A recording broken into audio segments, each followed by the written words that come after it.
আরেকজন বলেছেন যে সীমান্তে কিছু সমস্যা, আমরা এই ব্যাপারে আমাদের দৃষ্টিভঙ্গি কি, ভূমিকা কি। আপনারা দেখেছেন আমরা একটা নোটিশ জমা দিয়েছিলাম সীমান্ত সমস্যাগুলো নিয়ে আলোচনার জন্য। সরকার এখনও নোটিশটা আমাদেরকে আলোচনা করতে দিচ্ছে না। এখন আবার 7 তারিখ থেকে শুরু হবে, আমরা আবার শুরু করব।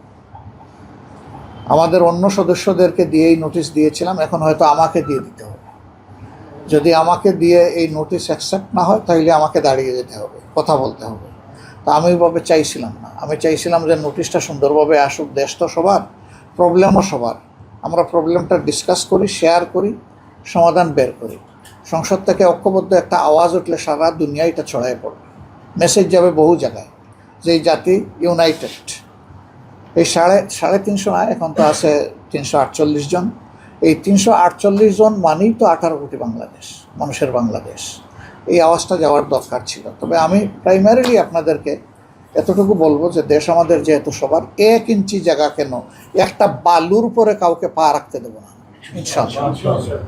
এই জায়গায় আমাদের বিজিবির পাশাপাশি আমরা সবাই বিজিবি হয়ে আমরা ওখানে দাঁড়ায় যাবো ইনশাআল্লাহ। বিজিবির হাতে অস্ত্র থাকবে, আমাদের বুকের দেশপ্রেমের অস্ত্র নিয়ে আমরা দাঁড়াই যাব। এবং বহু জায়গা দাঁড়িয়ে গেছে বলে ওরা পারে নাই কিছু করতে। কিন্তু এটা দুঃখজনক, তারা বলে যে তারা আমাদের বন্ধু দেশ। বন্ধু দেশ কি মানুষকে এরকম বিব্রত করবে, ক্ষতিগ্রস্ত করবে? বন্ধুত্বের পরিচয় এইভাবে হয় না। বন্ধুত্বের পরিচয় দেওয়ার জন্য আমরা সকলকে, সংশ্লিষ্ট সকলের প্রতি আহ্বান জানাই। কিন্তু কেউ যদি না দেয় তাহলে কি আমি গালে হাত দিয়ে বসে থাকবো? এদেশ আমার দেশ, আমাকে আমার দেশ রক্ষা করতে হবে।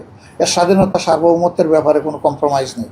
অনেক ব্যাপারে কম্প্রোমাইজ হতে পারে, এই 2টা ব্যাপারে কোনো কম্প্রোমাইজ নেই ইনশাআল্লাহ তাআলা। আমরা মিলেমিশে ইনশাআল্লাহ বাংলাদেশটাকে গড়ব। এবং সব ধরনের অপরাধ প্রবণতা, এখানে মাদকের কথা এসেছে, মাদকের ব্যাপারে আমাদের অবস্থান 0। সরকার মাদক নিয়ন্ত্রণ আইনের একটা বিল এনেছে।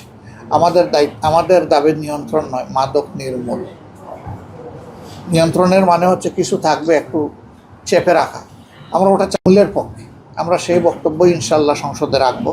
কি হবে সেটা বক্তব্যের পরে দেখা যাবে। কিন্তু আমরা বক্তব্য রাখার ক্ষেত্রে কারো চোখের দিকে, মনের দিকে তাকাই আমরা বক্তব্য রাখবো না, আমরা জাতির দিকে তাকাই বক্তব্য রাখবো।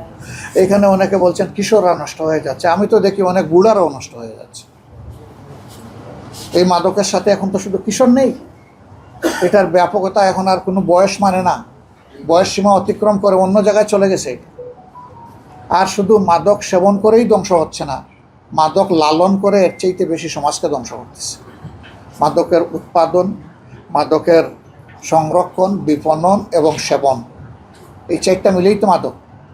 তা আমরা এই সবগুলোই বন্ধ করতে চাই। অবশ্য সেই দিন একজন সরকারদলীয় সংসদ সদস্য চমৎকারই বলেছেন যে মাদকের সবচেয়ে বড় চালান আসে স্বরাষ্ট্রমন্ত্রীর বাড়ির এলাকা থেকে। উনি জানেন না এই চালান কিভাবে আসে, এটা কিভাবে বন্ধ করতে হয়, কারা এর সাথে জড়িত? নেত্রকোনার মানুষ আমার চাইতে উনি তো ভালো জানেন।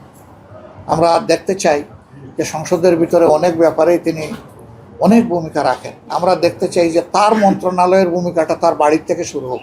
ধন্যবাদ।